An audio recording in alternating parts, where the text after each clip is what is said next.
Hello, and welcome back to episode 6 of the Married with Media podcast. I am Michelle. I am Tim, and we're back again. We're back again. On today's episode, we are going to talk about some movies that we've been watching, and we're going to cover some news this week. Yeah, it's pretty much what the podcast is, just talking about movies we watched, talking about movie news, whatever, happens to come up. So. Yeah.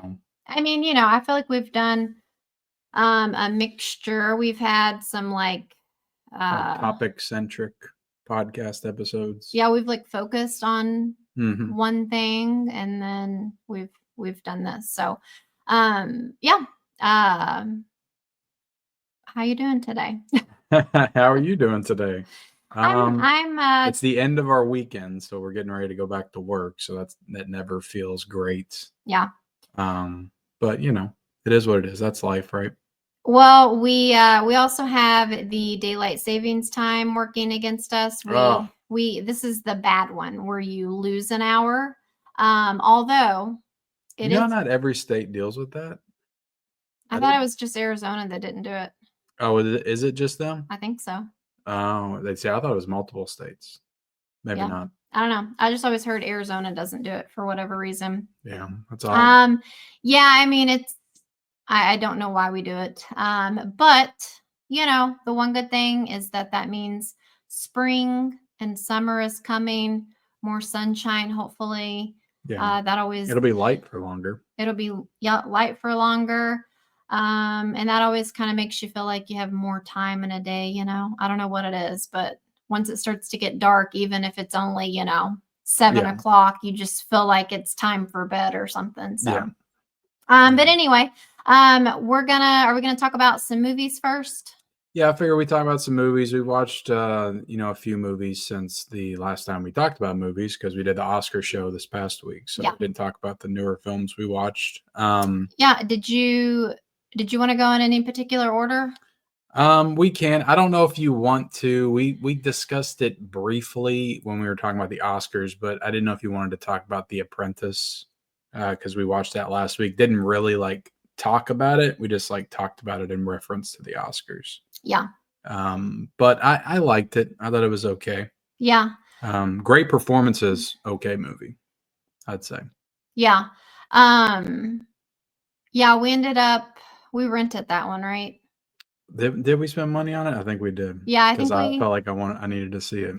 Yeah, you really wanted to see it because like you said, it was still Oscar season. And so we wanted to be able to, see Sebastian Stan's performance as Donald Trump and also Jeremy Strong. But yeah, I mean, I'm with you. I thought that the movie wasn't really that great.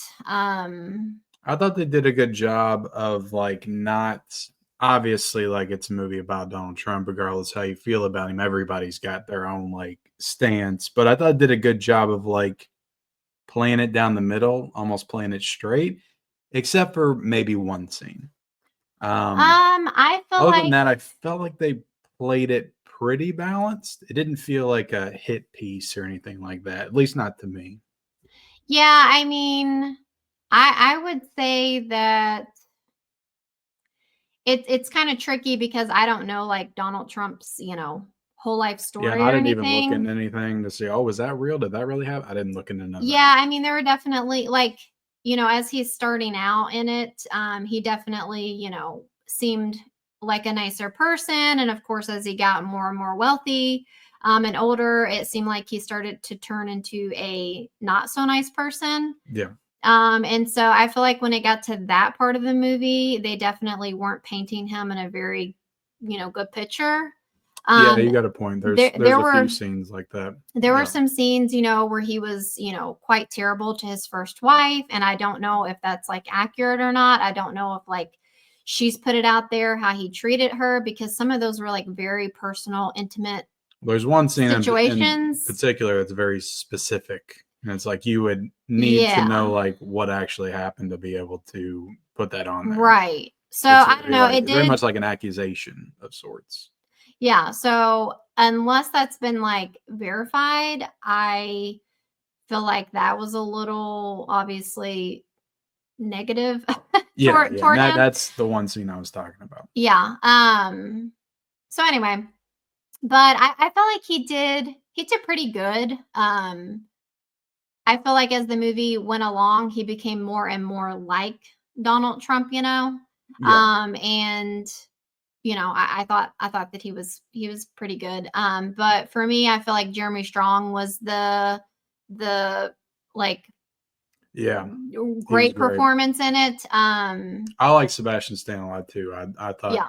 there's little things that he did, like just little nuances through his performance that I kind of picked up on, and I was like, I don't know. I just felt like he really got into character. Well, I was kind of telling you that because Donald Trump is such a, you know, uh obviously he's the president of the United States again, but like even before that, he's just always been this very like He's big, larger than life. yeah, he's a big character. Like everybody knows who he is.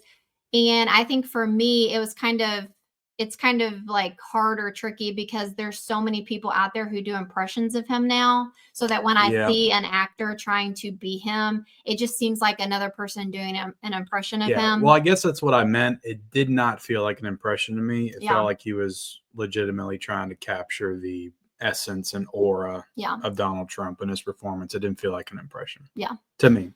But I don't know. I just felt like it was a little boring. Yeah, the pace was a little bit just slow. Yeah. All over the place, meandering in parts. Yeah. So, but again, Jeremy Strong was great. And if you think about it, I don't know. I guess like his first wife, like I was gonna say that there's really not any like good people in it. Like everybody's kind of sleazy and stuff. Like we're talking about businessmen who are just all money hungry. And so, Yeah. Even Jeremy Strong's character, like he's a douche too, really. You only start to feel bad at him towards the end because he's literally dying of AIDS. So yeah, but he's kind of the guy that made Donald Trump right. who he is. Right. So, but I mean, I feel like and I recognized his wife, the person that plays his first wife. But I don't know what she was in. Who, Trump? The girl that played his wife. Yeah, she was in the Borat sequel, and then she was I'm in not thinking of her she from was that. in Bodies, Bodies, Bodies too. Okay, maybe that's what I'm thinking of. She's been in some other stuff, but I don't know if we watched it. Yeah. But yeah. I thought that she was fine. I found myself like feeling sorry for her at a certain point. Yeah. But like we talked at, when you're in that type of relationship at a certain point, you're just kind of in it for the financial reasons and just like it's kind of just all for show. Yeah. Type of thing. But anyway, so yeah, there you go. There's The Apprentice. We watched Didi. Is that Yep. how you pronounce that? I don't know if it's Didi. I think we'll just say Didi because that sounds better. People will confuse it with, we're not talking about P. Diddy. We're talking about right. Well, Didi. They say it in the movie several times. Did they say Didi? I think they did. What's his nickname? Okay. They say it. I think it's Didi. So yeah. let's not say Diddy.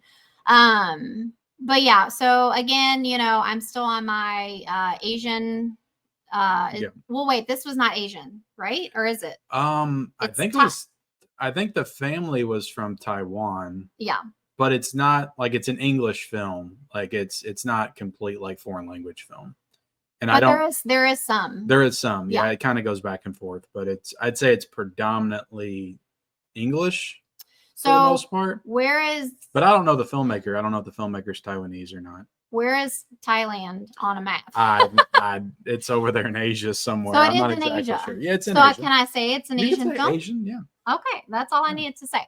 So I'm still, I guess Indians are technically Asian. Russians are technically Asian. Right. They're all in Asia. Oh, okay. Well, I don't know. Usually when you say Asian, you're talking about a very specific group. Yeah, I mean, maybe I just need to start saying foreign films. Maybe. I don't know. I think in this particular case, you can say Asian. Yeah. I'm still on my Asian kick, okay? I'm still loving it. I'm still eating it up. I still want to go to Japan. I'm on a 50-day streak learning Japanese. You still doing that? Yeah, I'm still doing it. I mean, I hear you do it from time to time, but I didn't know if it was on Duolingo. So yeah, I'm still watching, the Japan travel vlogs and all that kind of stuff. I'm trying to keep the enthusiasm alive for it until 2027. But Ken knows me, and I do this. So, but I'm still hoping that I'm still gonna want to go when it comes time, when Ken says I can go, right? Mm-hmm. But anyway, so yeah, we watched Didi, and this was one that I suggested, and I had remembered hearing about this. I kept seeing the clip of, it was kind of like a found footage clip, like a home film style. Yeah. And it's like the kids running away after they like blew up a mailbox or whatever. I had kept seeing that clip or whatever. And so anyway, it's basically just like a coming of age movie. I think it follows like a 13-year-old boy. And think the movie 8th Grade, but with a Taiwanese boy. Yeah, or the one with the skateboarder kids. Oh, 8th Grade. Yeah. No, you just said 8th grade. 8th grade, mid 90s. Yeah, mid 90s. Mid 90s. Both like, A24s. You're like 8th grade. I'm like, you. Both of those movies literally came out like the same month or something. Yeah, so it's a coming of age movie. Again, follows a 13-year-old boy. His like family dynamic. They came to America. Doesn't it take place in the 90s? Yes, 1996, I think. Okay, so yeah, it really is like mid 90s. Well, hold on. No, it was 2008.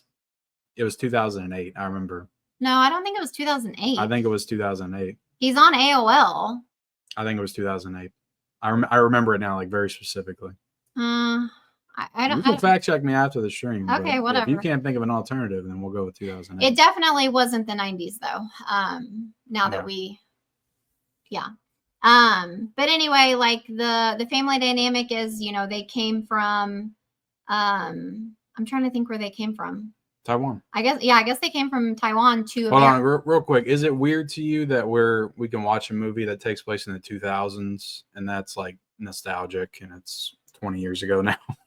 No, not really. It's kind of weird to me. No. It's like when we were in the 2000s watching movies about the 80s. Yeah. That's basically what it is now. Yeah.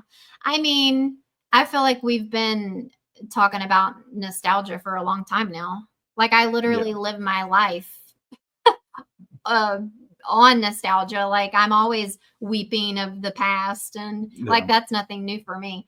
And I mean, it's like the internet's literally not just us, but like people, like in general, like kids, maybe like 15-year-old kids are looking at the 2000s. Oh, being nostalgic. Like we looked at the 80s, Yeah. Even though we didn't necessarily grow up in that time, but you thought of the 80s as a very specific time, and people are thinking of the 2000s as a very specific time now. Yeah, I mean that's that post 9/11, the dawn of the internet, social media, all that kind of stuff. It just has a distinct feel, I feel like. Yeah. For a lot of people. But anyway, back to the movie. They moved to America. The dad stayed behind to keep making money or whatever, so that his family could, I guess, grow up in America or whatever. He has a son, a daughter. It's like this older daughter, younger son dynamic. They're always like fighting and whatever. But it's basically following the boy and just him kind of like finding himself, like getting through that awkward, I guess, teenager that, he's about to go into high school. And, obviously I wasn't a boy, so I don't know if you resonated with that at all, but I feel like anybody can relate to it though.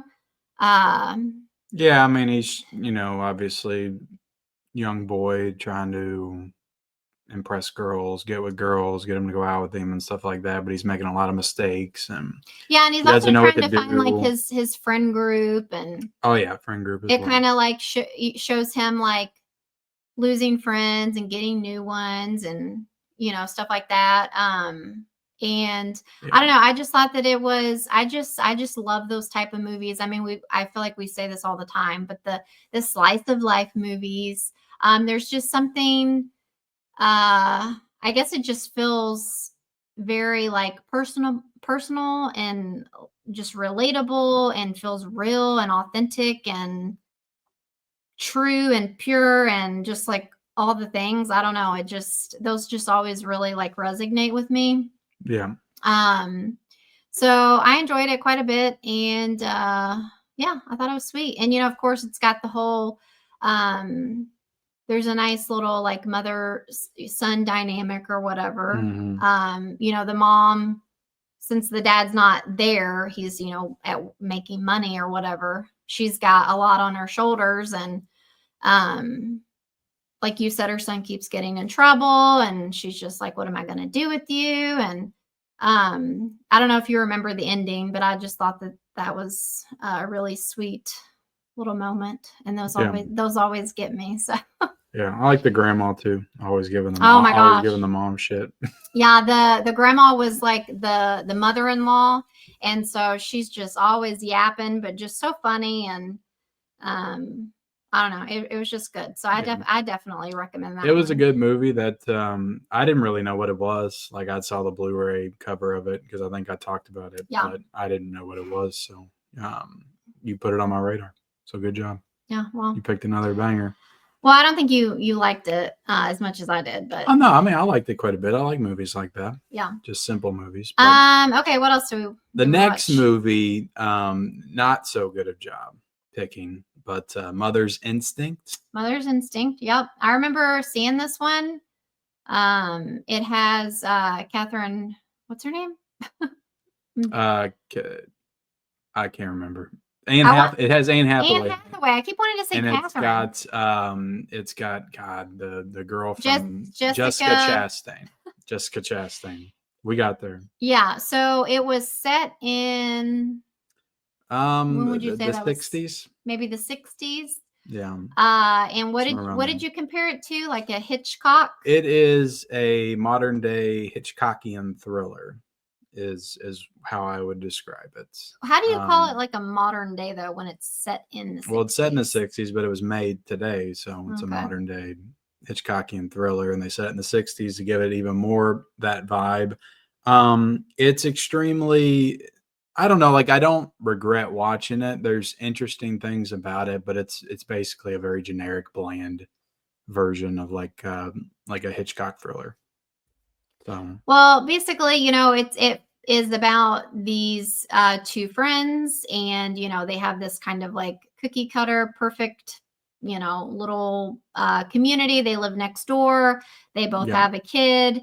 They hang out together all the time. It's great and grand. And then, and it's not a spoiler to talk about this because it's in the trailer. But basically, Anne Hathaway's son ends up dying, yeah, and it's kind of like it just kind of shows you what happens after something like that. There's a lot of like paranoia that sets in. a lot of blame that Yeah. goes around. Yeah. Because Jessica Chastain sees that it's getting ready to happen, and she tries to get over there to warn her. Uh-huh. Correct? Well, yeah. You're looking at me like I'm wrong. No, I'm not looking at you like you're wrong. I wasn't trying to tell the whole story or anything. Okay. Yeah. Well, that was a Um, wrinkle in it. a wrinkle. Yeah. So anyway, I don't know. I feel like it wasn't terrible. I don't know. I felt like it was interesting, and I did like how they were trying to like make you like guess what was actually happening and stuff, But then it ended up being pretty predictable, I guess. It Yeah, was very kind predictable. of what you thought it was going to be. I mean, I'll give them credit. At a certain point, I did not. They kind of twisted me the other way to where I was like, okay, it's going to be this, and then they went back to what you originally thought it was going to be. Yeah. So they kind of misled me a little bit and then brought it back. But it was okay. Yeah. It was okay. We watched it very late and we were kind of tired watching it. So I'm not really sure like what, on paper, you've got two great actresses and I feel like a decent story. So it's like, I'm not quite sure like what they could have done to have made it better. Yeah. I don't know. I don't know we watched this on Hulu, right? I'm not sure. I think we watched it on Hulu. I also think we watched Didi on Hulu as well. Yeah. And I'm not sure if these movies came out in the theaters or not, or if they were like streaming movies or straight to VOD and then they went to Hulu. I don't know.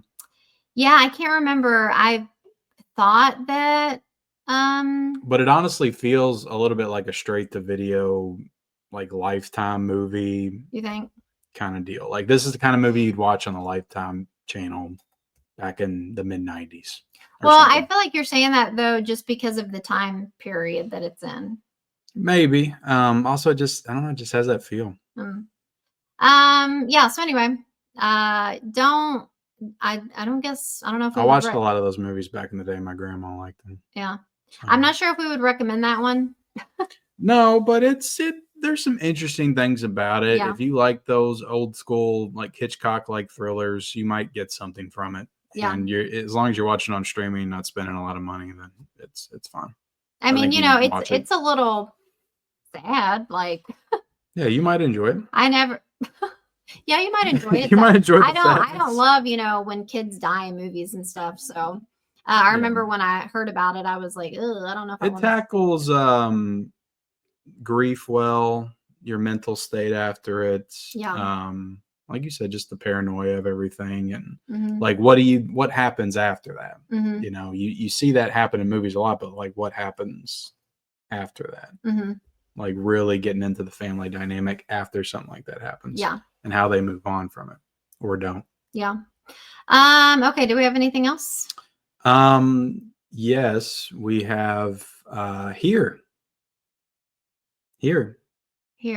Directed by Robert Zemeckis. Oh, I'm like, what is Here? Yeah, right here. Here. We watched this on Friday nights. Yep. So that one was on Netflix. That is on Netflix. Yep. I remember when that one was coming out, it has Tom Hanks. It has, what's her name? Robin Wright. So it's a reunion of sorts between Robert Zemeckis, Tom Hanks, almost said Forrest Gump, and Robin Wright. Yeah.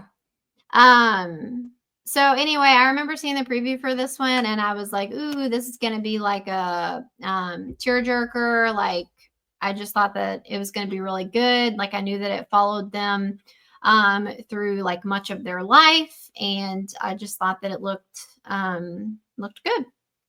And so, yeah, I mean, I feel like it was pretty unique as far as how it was shot. You're literally watching the same for most of it, if not damn near all of it, except for like maybe the very ending.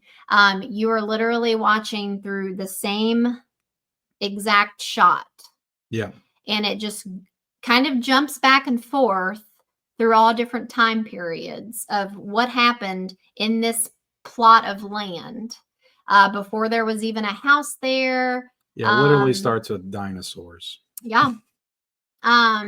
We've got dinosaurs, we've got Indians, we've got just different old like colonial era, like right when the Revolutionary War was happening, I think. Yeah, because they reference George Washington. You would see, so like even before a house was there, you would just be seeing what was like across the street, essentially. So there's this big colonial house that's there the whole time. That's there the whole time. Well, not the whole time, not in the Indian time or the dinosaur time, but it's there at the 1700s, and then all throughout the rest of the time. When the house gets built, you see it through the window. Right. So yeah, it's very much a gimmick movie. Like it has a gimmick, one shot, and it stays at that one shot. Yeah. And then you follow around all the different families that are living in this house. It is predominantly Tom Hanks's family. Yeah, but also not. But also there's other family storylines that you're following along with as well. Some that you don't quite realize at first are connected until you do realize that they're connected. Yeah. But Paul Bettany's the father, and the actress that's in Yellowstone is the mother. Kelly. I don't know her name. I can't remember her name either. Yeah. So it was cool to see her in something. Yeah. Yeah. And I can't remember the actor. You said you recognized the one actor from The Greats, and then there was another actress that he was with, and I don't remember if she was somebody notable as well. But Yeah, there's several couples. There's one that's in like the 20s. There's one that's in like the 40s. Mhm. And then there's Paul Bettany, Tom Hanks, that's in the 50s onward Yeah. to the 90s, 2000s, all that. Yeah. You know, there's definitely, you know, some CGI in this.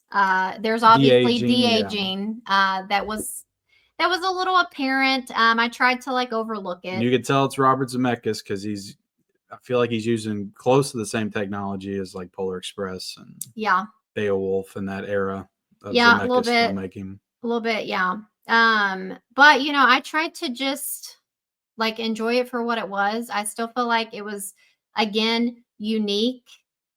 Because when you're thinking about that, like I'm gonna tell a story in one shot. Like I don't know what you call that. Just you're on one scene, you know? Yeah, I feel like when we're describing, we're saying one shot. Like there's people think of one shot as Yeah, I like know you're what you mean. following the camera around. No, the I know what you camera's one stationary spot and it does not It's move essentially like watching a play. the entire time. It's the same set, you know, but it's changing through the years based on who lives there and stuff.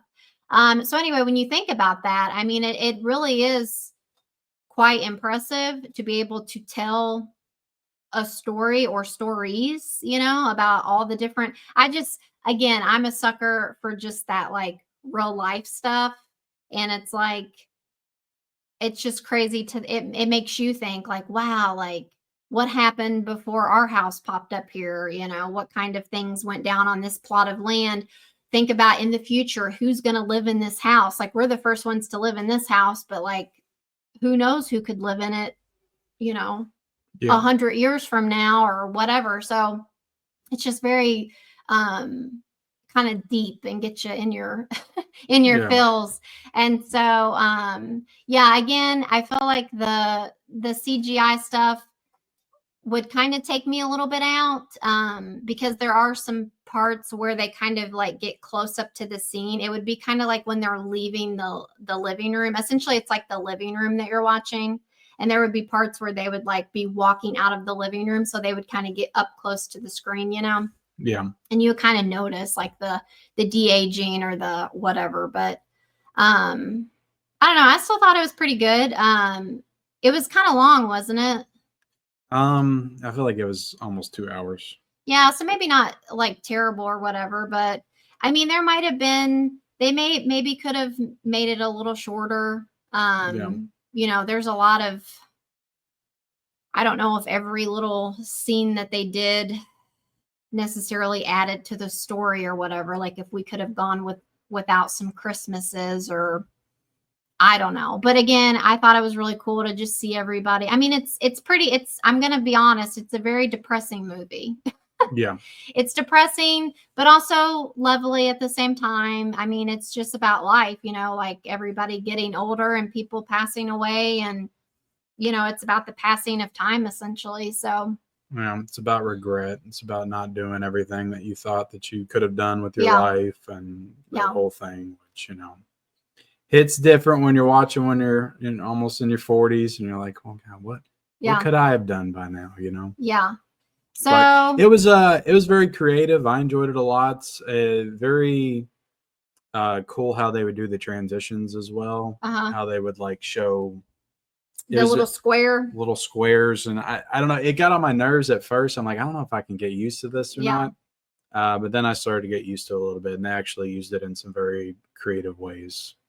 Well, I do want to just quickly say though, this movie does not have good ratings. Like I didn't even look up what it is. To be honest, like I can't even take Rotten Tomatoes and critics seriously anymore. Yeah, I have to just watch a movie for myself. Let's just see what IMDb says. I was really looking forward to this movie and so it has a 6.3 on IMDb. Yeah. Here's the thing you got to understand. So IMDb is more like user based. Right. So, and I think that's a fair score. I think Rotten Tomatoes is what, 39? Yeah, it's pretty low. I think honestly this is 37. I don't want anybody to get offended by this, but I think that a lot of people in the critical space are people that either have never either never had families of their own, that just something they never got into, they may have got married, but they didn't have kids, or they just haven't gotten to that point in their life yet. I think this is a movie that you really have to like be invested in the family life to really like have it resonate with you. Yeah. On that deep emotional level. So I honestly think that that's true. I feel like a lot of critics are single, just trying to get their career off the ground, or they're later in their life and they never got married, never had kids. Right. So it kind of, just goes back into movies are subjective, like we talk about. Yeah. So it's like sometimes, you're going to resonate with a movie more when you've experienced similar things. I feel like that's just a given. And so, yeah, I'm 100% with you on that one. I feel like, there are just so many movies where, kind of like The Wild Robot. Yeah. Like, well, that got a high critic rating. Yeah, that's true. But it's like, for me, I loved it so much because it focused on that mom. So that's a more universal thing. I think here tackles stuff that's with just a little bit more like nuance. Yeah. Just some deeper stuff that I don't think you can truly get unless you've lived that kind of life. Right. Yeah. But again, I just feel like, sometimes you have to have lived these things to be able to truly feel the weight of the movie and stuff. Yeah. So I'm with you on that one. Yeah. I didn't think you liked it very much. So no, I liked it. I didn't know. It didn't blow me away. Yeah. I wouldn't say it was in my top 10 of 2024, but right. I enjoyed the movie. I thought it was good. Yeah.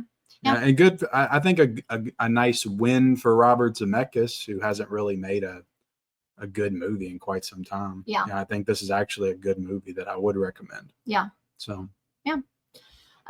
Okay. Was there anything else? That's it. Okay. That's it. We'll tease it. We did watch Wicked, but we're planning on doing a separate review for that. Yeah. So. Okay. All right. You ready for the news? Let's get into the news. Yeah. Let's get into the news. What do you want to talk about first?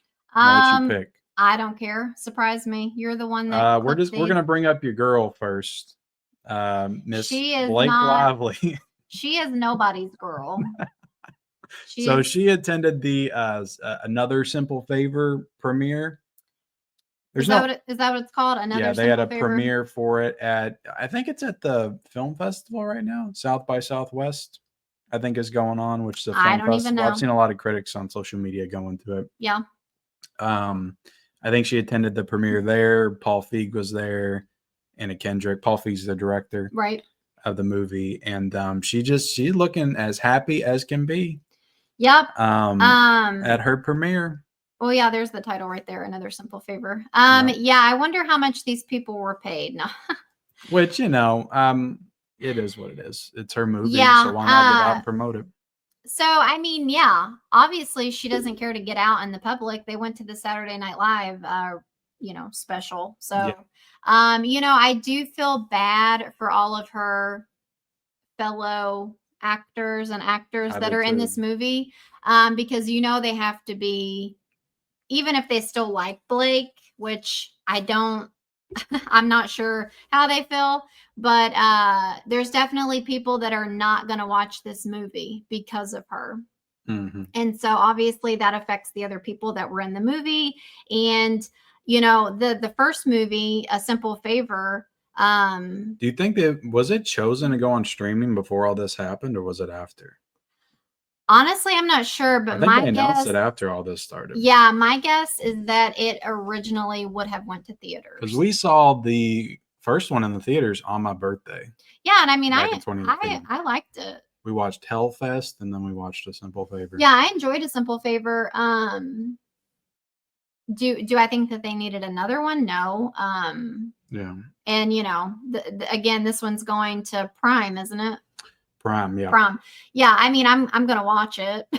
Yeah, I'll watch it. I'll watch it just to see. I know that it basically, like, Blake Lively's character I think she gets like sent away. Did she get put in jail or something at the end of I the did last not. one? Did she? I can't even remember. I'd have to rewatch it. Yeah, based on the preview for this one, it makes I'm it. pretty sure we've seen it twice too, and I still don't know.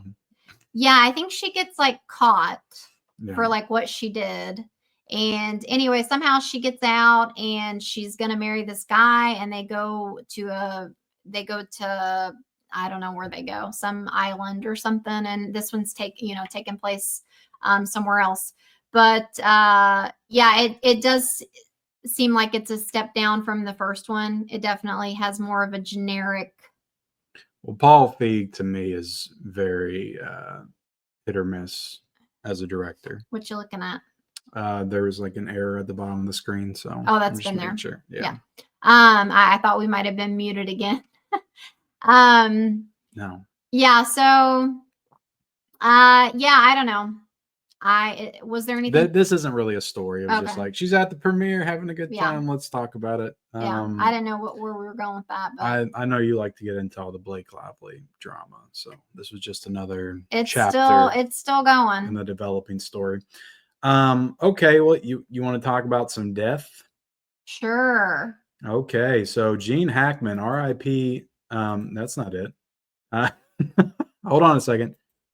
This was probably the one that did not come up, but I'll fix it right now. I got it. It's working. It's working. Don't freak out. I'm not freaking out. All right, here it is.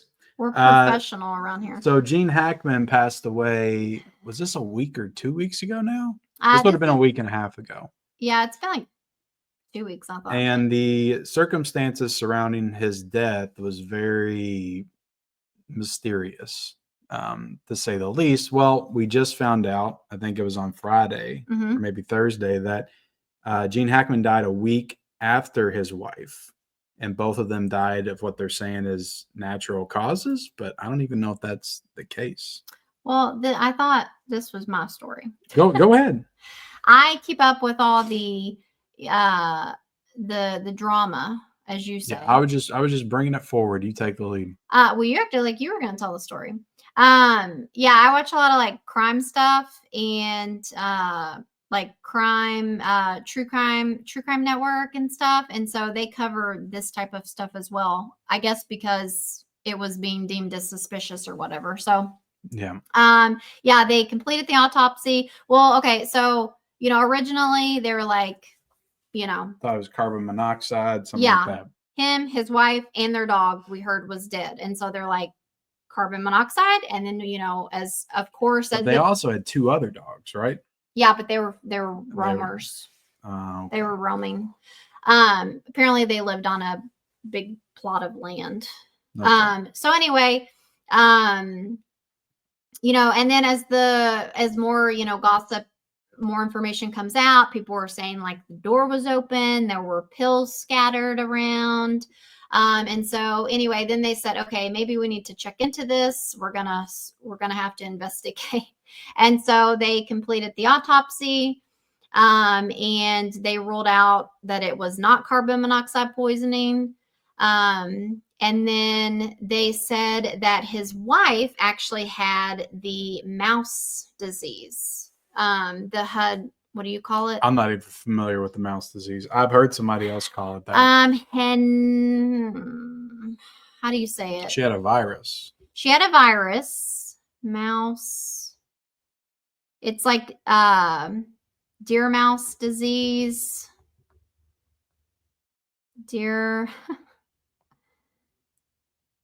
Hantavirus. So she had the hantavirus.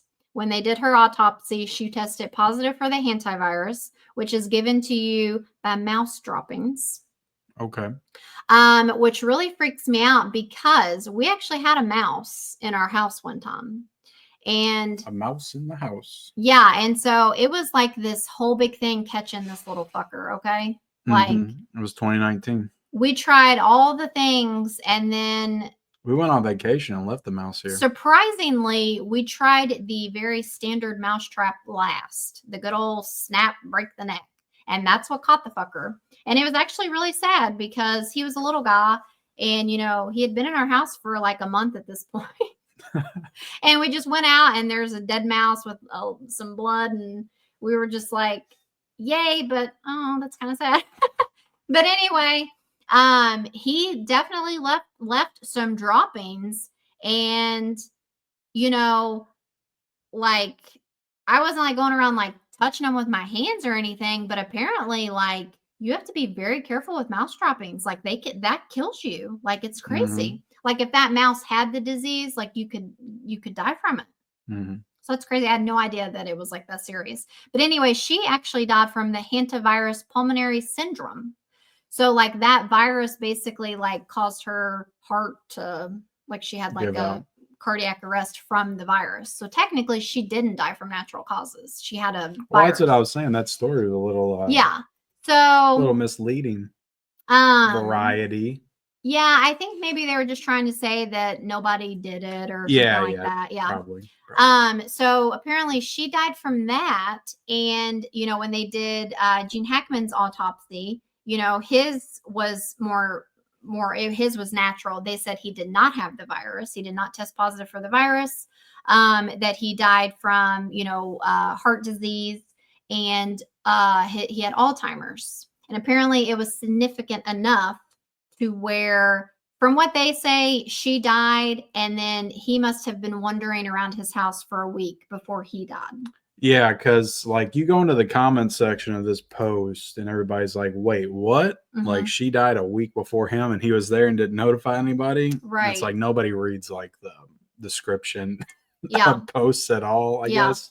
Because it clearly says in the post he has Alzheimer's. And then once you hear that he has Alzheimer's, you're like, oh, okay, she died and he literally didn't know where the hell he was. He was just walking around the house for a week. Yeah, like I don't know. Like she was probably responsible for like feeding him and bathing him and all that, giving him water and stuff like that. And if he didn't have her, which is kind of confusing because before this, I feel like everyone was saying that they were like very active still. People were saying that they like maybe this occurred in the last like 3 months or something. I don't know. I don't know. But what I was saying is you should have like a daily nurse, or at the very least like a nurse that comes every 2 to 3 days. Right. Like obviously they must have just been like very private and just, I don't know. I don't know if she had like nurse training maybe. Yeah. And that's how she was able to take care of him. Because this is something they should have foresaw. She was literally 30 years younger than him. Right. So it's like, you're going to get to this point where. Well, it's crazy too, because like, I just wonder, like, how was she feeling? Did she think that, like, did she feel ill? Like, did she, was she like just thinking maybe she had the flu or something? Like, I don't know. This sounds like a case of two just very stubborn people that don't think they need any help with anything. Well, then also, just to make it a little more sadder, they had a dog that had just had surgery. And so that's why this dog was in a kennel. And basically, because they both died, this poor dog starved to death. Yeah. And it died. And so that's really sad too. So yeah, it's just one of those like kind of fluke situations. Like that's just how sometimes life pans out. I mean, I'm glad it wasn't something like more nefarious. Disturbing. I'd hate to have that cloud over Gene Hackman, his incredible career as an actor, but still weird. And just like, again, I feel like they could have, I mean, he was 95, he was going to go at any time anyway, but there's some stuff they could have done to prevent, it's sad for her. Prevent it happening in the way that it happened, Right. Like she was still quite young. Yeah. Like it's just sad that like, that's why you don't leave you said their dogs are roamers. That means their dogs are probably coming in and out. They leave their door open. That's how the mouse got in. Yeah. I'm not quite sure. I heard the door was open. Yeah, I'm not quite sure why the door was open. I bet he did it. He he could have been like wandering around outside and came back in, and who knows? Oh, he's probably everywhere. Yeah. You don't know what the hell's going on. That's great. I mean, it's honestly like it could have probably been much worse, honestly. He probably just kept walking, didn't know what to do. Just passed out eventually. Like if it was as bad as we think that it was, as far as the Alzheimer's go. I mean, some people were saying that like he saw her and like his heart just gave out because he was so like stressed he didn't know what to do. And that could have been like confusion as well with the Alzheimer's. But they're saying that she died a week before. So obviously that's not what happened. Yeah, he either never found her or he found her and was just like, Oh, I guess she's sleeping. And Yeah. just kept walking around. Like, I just wonder, like, I guess the Alzheimer's was that bad. I don't know. But anyway, yeah, crazy. Yeah, very sad. But at least we got a little more clarity on it. Right. All right, wanted to talk about the Anora neon, supposed situation. I know I sent this to you, but yeah, Tom Quinn, the CEO of Neon Studios, says he spent $18 million on sending products to Oscar voters, billboards, and talent promotional tours, which $18 million would have been 3 times that movie's budget of $6 million. So when you hear that, then the whole like the little indie movie that could low budget feels a little bit less impressive. And look, we're kind of Anora haters around here, so this is going to come off as a little just being honest. We're haters. Now here's the other thing. Every movie does this. This is not something that just Anora did. The big studios probably spend way more than that. But I do think that it says something to the people that are like, oh, this is a win for small independent films. That it wasn't so small. It's like not it was a bigger campaign than you being thought. truthful. Yeah. Yeah. And again, not saying that other studios don't do that. They absolutely do. But it just, sucks that movies can't get like recognition based on merit. Not that Anora didn't have merit. Yeah. There's tons of other movies that can't afford those kind of campaigns. And I wish like the voters would pay attention to movies that don't send them free stuff. Yeah. Yeah, definitely. There's so many great A24 movies, and they're obviously terrible at marketing for their movies. Right. Because they barely get any, unless it's Everything Everywhere All at Once. I get a ton of. Yeah, promotion. It's like, I get it. You have to market, like you have to do the marketing, like you have to market a movie. But again, like you said, they were trying to paint this picture of like what you said, like, oh, the indie, low budget, films. And it's not that even low of a budget. Like, well, I said it when we were talking about the Oscar win. I was like, they did an excellent job of promoting this because it was like everywhere. Right. And yeah, that's because that costs money. Yeah. That's why they spent so much. But like in my mind, I'm thinking, okay, like is that the only reason that it won? Yeah. Like it, yeah. So I don't know. But I mean, I will say there are, like always, there are a lot of people who did not think Anora should have won like we think, Yeah, well, like we're not alone in that. You're always going to have that backlash. But you know what movie didn't get that backlash? What? Oppenheimer. Everybody thought that movie should have won. I still haven't seen that. I don't think maybe there's a couple people out there in the fringes that didn't think it should win. Yeah. But usually every year there's like some kind of backlash. What was that? Do you remember what it was up against? Oppenheimer? Yeah. Barbie. Yeah. I can't remember everything else. Poor Things. There was a bunch of movies. 2023 was actually a pretty good year for movies. I feel like there was a strong slate of films that was nominated against. Mm-hmm. I honestly don't know why like we're still doing 10 movies every year to be nominated. Like, because some years they would do 8, and some years they would do 9. I think the year Parasite won, there was 9. I think the year Green Book won, there was 8. And now it just feels like every year it's 10. Like no matter what, it's 10. It used to be like how many it needed to be. Like, are these movies best picture worthy? And that's what would be in there. Gotcha. And now it's just like, whatever. It's like a grab bag. Gotcha. I guess they're just wanting more like free stuff. So they want to nominate as many movies as possible to send them swag boxes. I don't know. You think they like the swag boxes that much? They could. All right. Well, there you go. Okay. What else what do you guys think about that? Let us know. We got Robert Pattinson coming out saying he hopes to play Batman too soon. What does he say? Robert Pattinson effing hopes to film the Batman too soon. I effing hope so. I started out as a young Batman, and I'm going to be a effing old Batman by the sequel. I'm old, but I'm healthier. I think I've actually brought my biological age down a bit. Biological age down a bit. Did you read what you clipped? No. You act like you've never seen this before. I knew the gist of it, but I did not. Very painful. What? Got to read something. Sometimes that's hard. Words are hard. He's basically saying, look, Is this he was news? cast as the Batman in 2019, Mhm. and now it's 2025, and they don't even have a script ready for the Batman 2. It's like, what's going on? Yeah, I'm Just saying, good we need to if get it this never moving. happens. Yeah, we need to get this moving.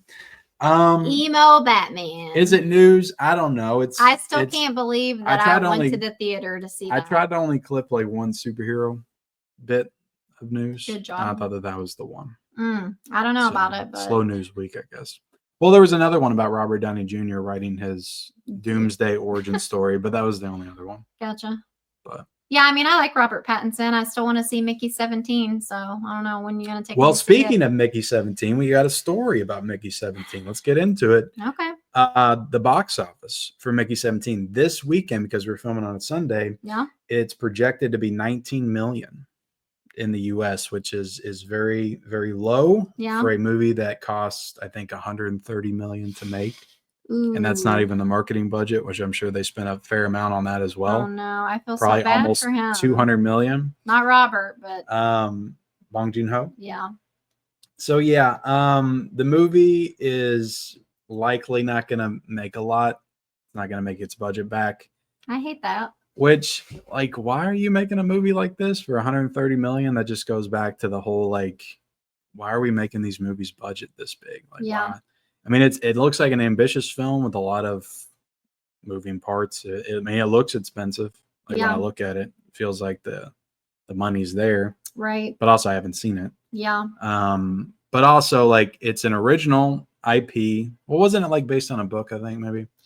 I don't know. But it's a newer IP. People haven't really heard of this before. Right. It's a sci-fi film, and it's a very like bonkers concept. Yeah. I feel like. So yeah, I mean, at first I was really excited to see it, and then I saw like a newer trailer for it, and it just looked a little out there. That was the first trailer I saw, and to me it didn't look great. Right. And a lot of people have said that it's basically Okja, Bong Joon-ho. Yeah, well, which I wasn't a huge fan of Okja, so I liked it. I mean, it's sad as fuck.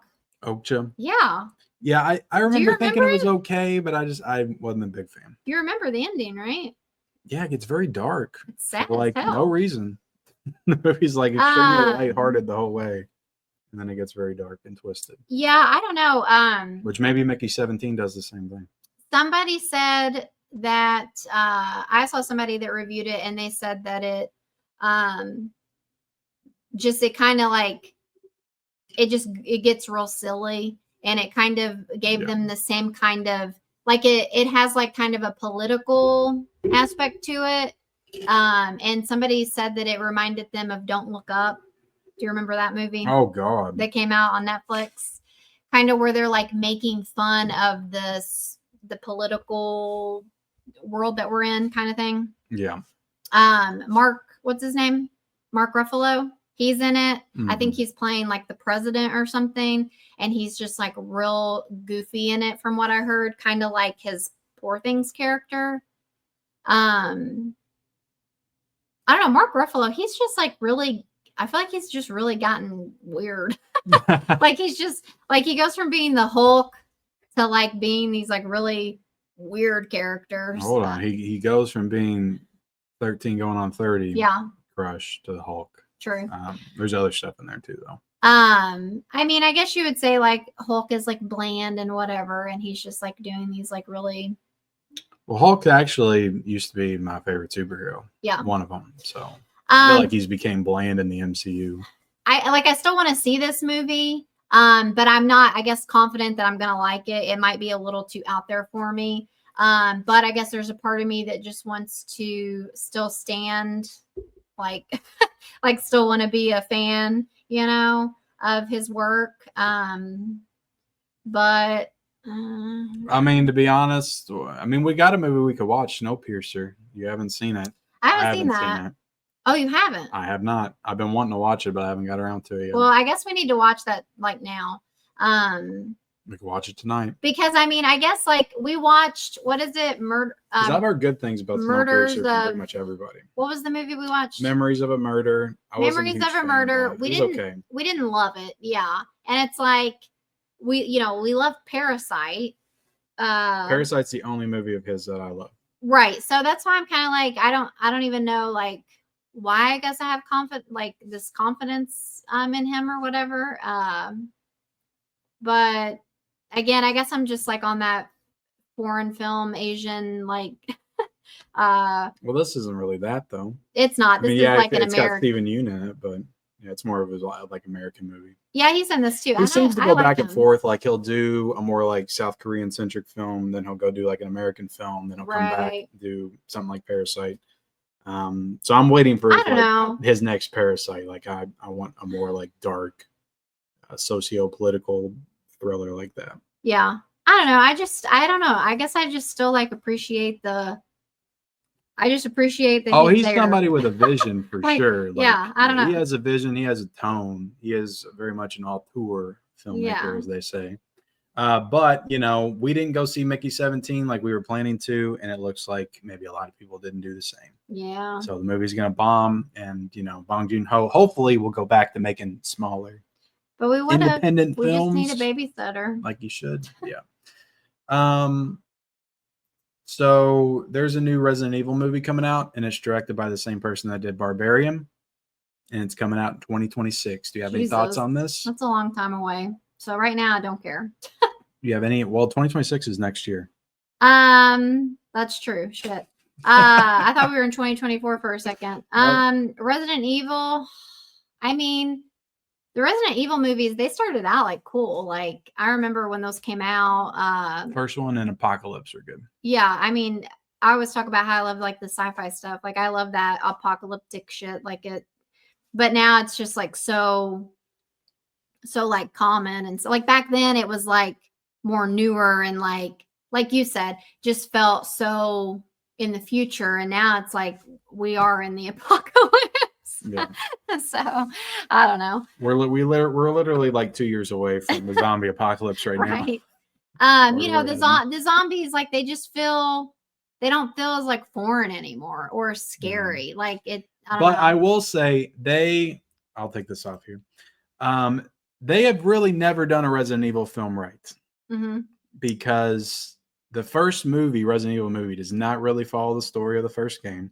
See, I never played the game. Apocalypse pretty much like melds two aspects of like 2 and 3 together. Mm-hmm. I don't even think they've touched Resident Evil 4 at all story-wise. So like if they wanted to go back and do it, like start from the beginning and really follow the games, like 1, 2, 3, 4, 5, 6, like I would be all for it. But if it's just going to be another mishmash of things from all the games, I'm not too into it. So, but I like that director. I like Barbarian, obviously. So maybe, but his tone's a little goofy. I mean, I don't know if that matches Resident Evil or not. I don't know. I'm not sure. I mean, I feel like that's just very adding some comedic stuff to everything now. Like serious and we'll see. We'll see how it turns out. We got a couple of posters. We got The Accountant 2. What do you think about that? Adding John Bernthal to the mix. That's his name? Bernthal, I think it is. Is it? Yeah, I think that's how you pronounce it. The Punisher?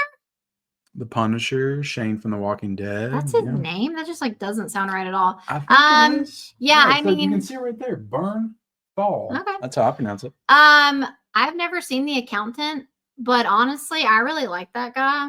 And John Bernthal pops up in like everything, it feels like, and he's always great.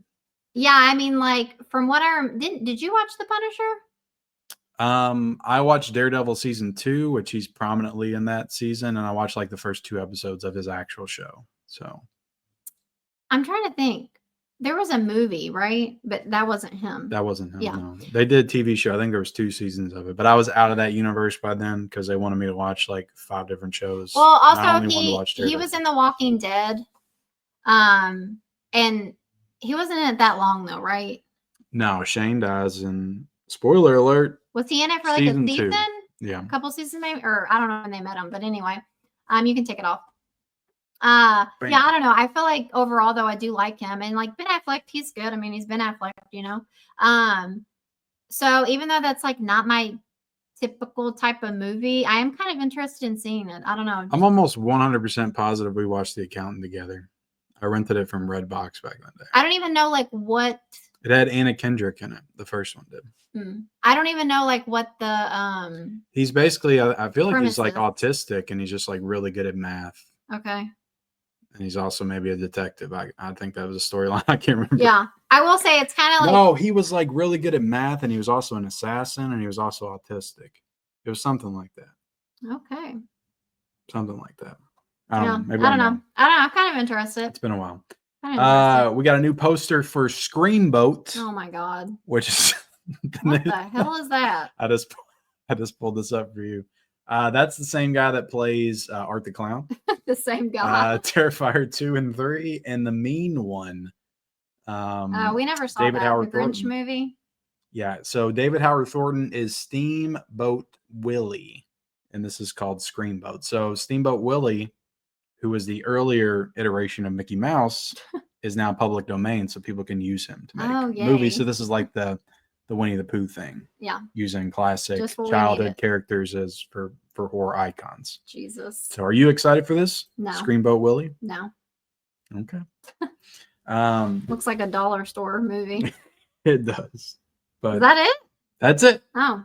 We're clocking in a little over an hour. Okay. So I think that's a podcast. That's a wrap. And it's almost 8 o'clock.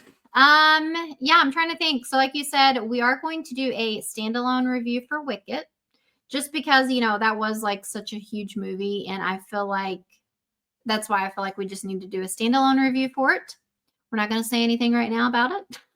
Yeah. And we wanted to get back to doing like standalone reviews for bigger movies and not just clipping everything, because that's kind of what we've been in the habit of doing the past couple of weeks. But yeah, I did. We're trying to figure out the balance right now. Yeah, I did just kind of want to say, we have kind of, I feel like, taken a turn towards, like you said, just doing this podcast and then like clipping stuff from it, just because of the like phase of life that we're in. It's just really hard for us to make a bunch of videos, basically. So it's just like an easy cheat code for us, basically, just to keep getting some content out so that you guys don't think we've just like disappeared or, abandoned our channel. If I'm being honest, I don't like that format. I don't like that we're doing that.